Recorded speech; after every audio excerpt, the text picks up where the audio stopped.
The rain poured relentlessly that night, washing the grime from the cracked sidewalks and blending it with the tears of a boy who had nothing left to lose. His name was Eli, just 16, hungry, cold, and invisible to a world that had long stopped noticing him. He crouched behind a shuttered diner, pressed against a dented trash can for shelter, his thin jacket soaked through, arms wrapped tightly around his knees as thunder rolled across the sky. To strangers passing by, he was just another homeless kid. But that night, fate was writing a story that would bring a whole town to tears. Before we dive into Eli's extraordinary journey, take a moment. If you believe in kindness, in second chances, and in doing what's right even when no one's watching, make sure to hit that like button, share this story, and subscribe. Let's keep stories alive that remind us humanity still exists. Eli had survived on the streets for over a year. His mother passed away when he was 14, and his father, consumed by grief and addiction, disappeared soon after.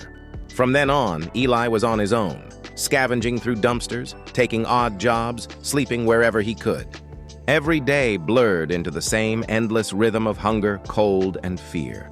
Yet beneath the dirt and despair, there was something inside him that never broke. A quiet, stubborn goodness the streets couldn't steal.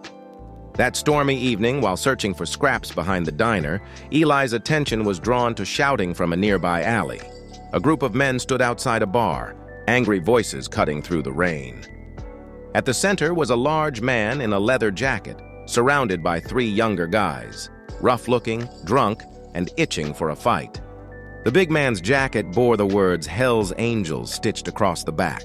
He was trying to walk away, but the punks kept shoving him, hurling insults. A fight was seconds away. Eli froze. He'd seen fights before, both on the streets and in shelters, but something in him wouldn't let him look away.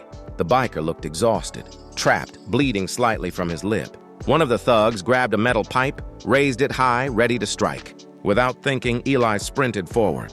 The sound of the pipe cracking against flesh echoed, but it wasn't the biker who took the hit. It was Eli. The boy threw himself between them, arms out, shouting, "Stop! He didn't do anything!"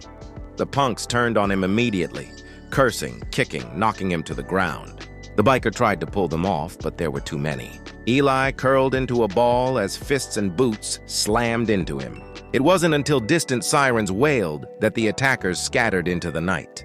The biker, bruised and bloodied, knelt beside the boy, lifting him carefully. Blood trickled from Eli's nose. "Why'd you do that, kid?" the man rasped, voice shaking. Eli barely managed to whisper, "Nobody deserves to be hurt like that." Then everything went dark. When Eli came to, he was lying in a hospital bed. White walls, the steady beep of machines. Every muscle screamed with pain. But what stunned him wasn't the pain. It was seeing the biker sitting beside him, still in his leather vest, eyes red and sleepless. "You're awake," the man said softly. "Name's Ray. You saved my life out there."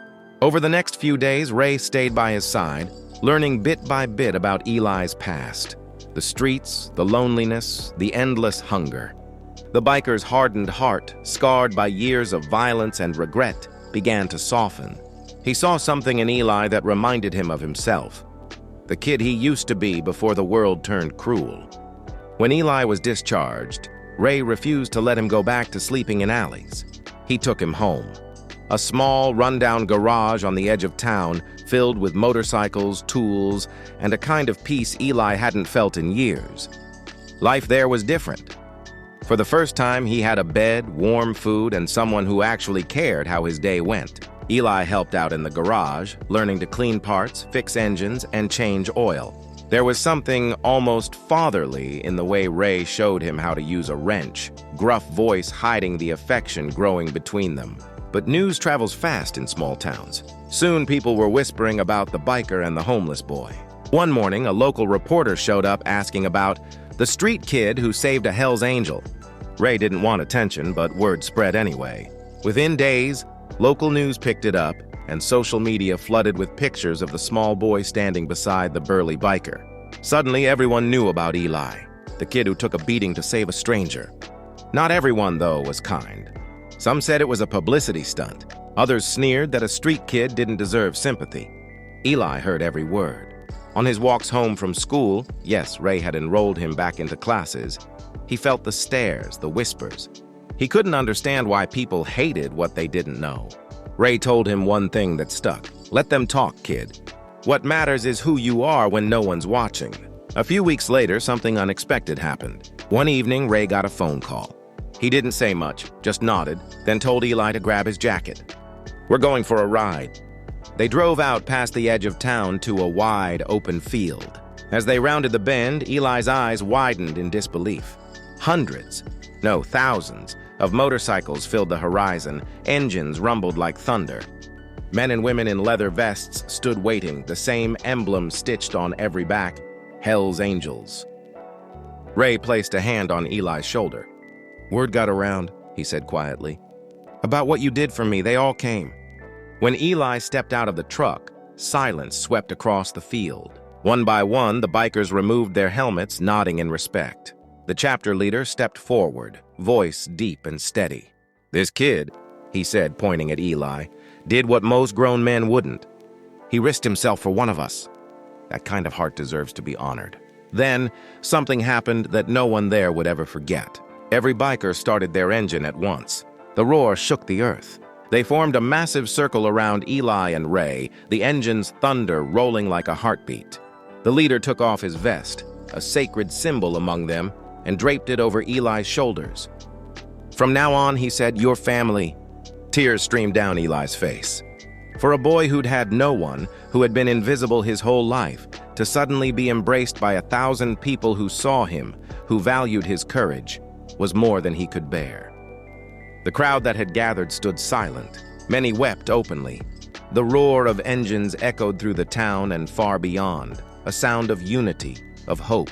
News crews arrived. The story went nationwide. Donations poured in for Eli's education, for local shelters. Schools started food drives. Churches opened doors for the homeless. For once, people didn't just talk about kindness. They lived it. And all because one kid refused to walk away from someone in pain. Months later, Eli stood outside his new school, wearing that leather vest proudly over his jacket. The emblem on the back wasn't rebellion anymore. It was family, second chances, hope. Ray watched from a distance, arms folded, a small smile tugging at his beard. He'd found something, too. A reason to believe that even the toughest hearts could still be redeemed. Years passed. Eli grew taller, stronger. He worked hard, studied harder, and spent his free time helping at shelters, talking to kids who reminded him of himself. When he turned 18, the mayor invited him to speak at a community event. Standing on stage before hundreds of faces, his voice shook as he said, "You don't need much to change a life, just the courage to care."